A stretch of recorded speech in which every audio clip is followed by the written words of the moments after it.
In the labyrinthine depths of Guillermo del Toro's reimagined Frankenstein, a single scene pulses with raw, unspoken poetry, the dungeon rendezvous where Elizabeth Lavenza first beholds the creature, not as abomination but as kindred spirit. Banished by his ashamed creator Victor Frankenstein Oscar Isaac, to the castle's underbelly, a makeshift cell of iron and shadow, the creature, Jacob Elordi, cowers, chained and concealed from judgmental eyes. Drawn by ethereal echoes through the Gothic sprawl, Elizabeth, Mia Goth, descends, her curiosity a lantern-piercing despair.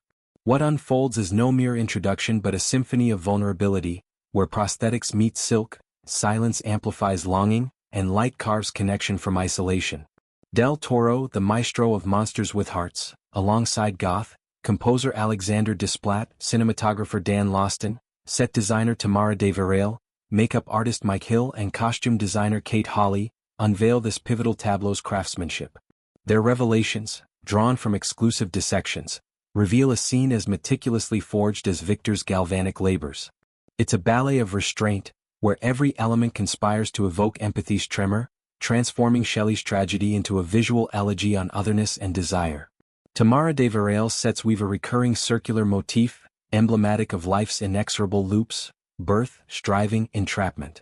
From the lab's vast arched window to the captain's cabin porthole, these orbs recur.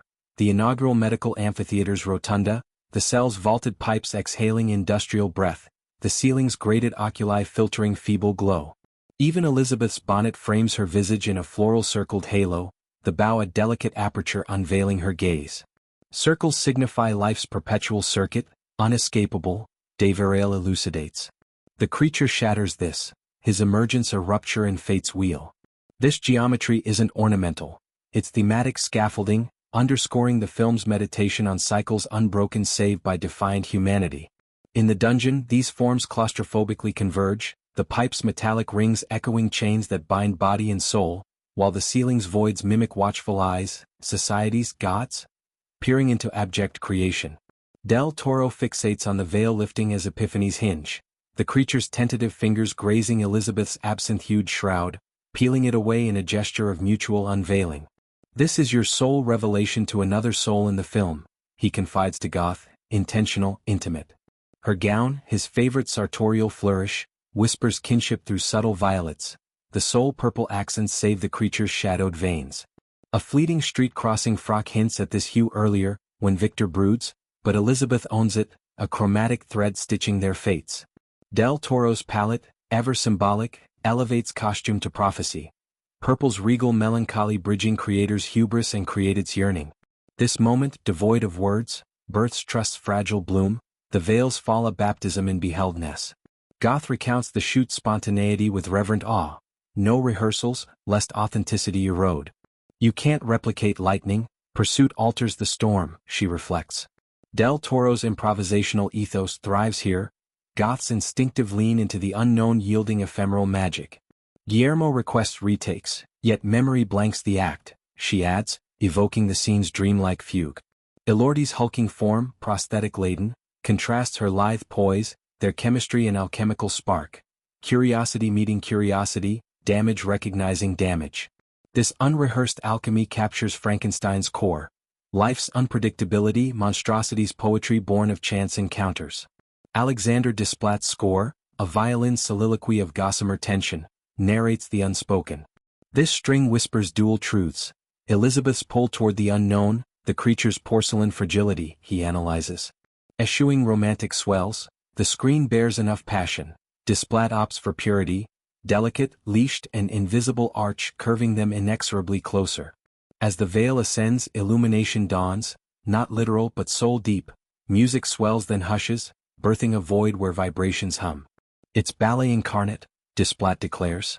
Dialogue absent, it yearns for the stage, bodies as instruments, silence the conductor. This auditory restraint amplifies visual intimacy, the violins quiver a heartbeat syncing disparate pulses, evoking Tchaikovsky's fragile pas de deux amid industrial gloom. Mike Hill's prosthetic artistry resurrects the creature as Shelley's yellow-skinned wretch, yet refined through Del Toro's lens, a Bowie-esque rock deity, grotesque beautiful.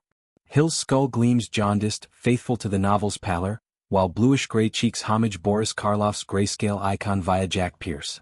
A nasal protuberance elongates maturity, black lips allure pertextual decree, dentures enlarged, not grotesque, preserving humanity's flicker amid horror. Guillermo spurned garish sutures, Hill notes. Victor's a visionary, patching flesh like stained glass, vibrant shards graphing revival. The chest's absent heart exposes a soul window, raw vulnerability where vitality should throb. This design philosophy, fractured sanctity over crude seams, mirrors Del Toro's oeuvre. Monsters as mirrors, their flaws portals to empathy.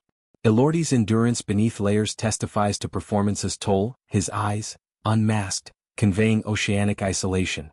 Kate Hawley's wardrobe for Elizabeth draws from Del Toro's entomological reveries. Render her beetle-like, he urged, poring over cellular tomes. The result, an absinthe veil evoking iridescent wings, a knitted bonnet haloed in purple blooms, cascading to Duchess silk acid green that fluoresces radioactive under dungeon lamps. Insect lexicon, structure, pattern, peril, Hawley expounds. This beetle aesthetic fuses fragility with resilience.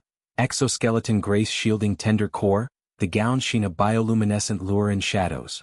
Purple's recurrence binds her to the creature, while green's verdancy hints regeneration, life reclaiming Victor's necrotic domain. Hawley's textiles, tactile poetry, elevate costume to character. Elizabeth's garb a second skin, whispering evolutionary hymns. Dan Lawston's cinematography paints with light, sculpting intimacy from scarcity.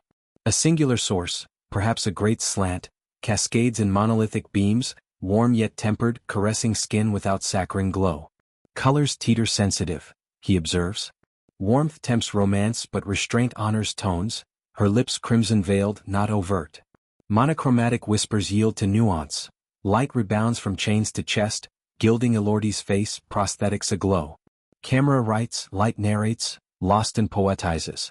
This chiaroscuro homage, Caravaggio and Catacombs, elevates the duo.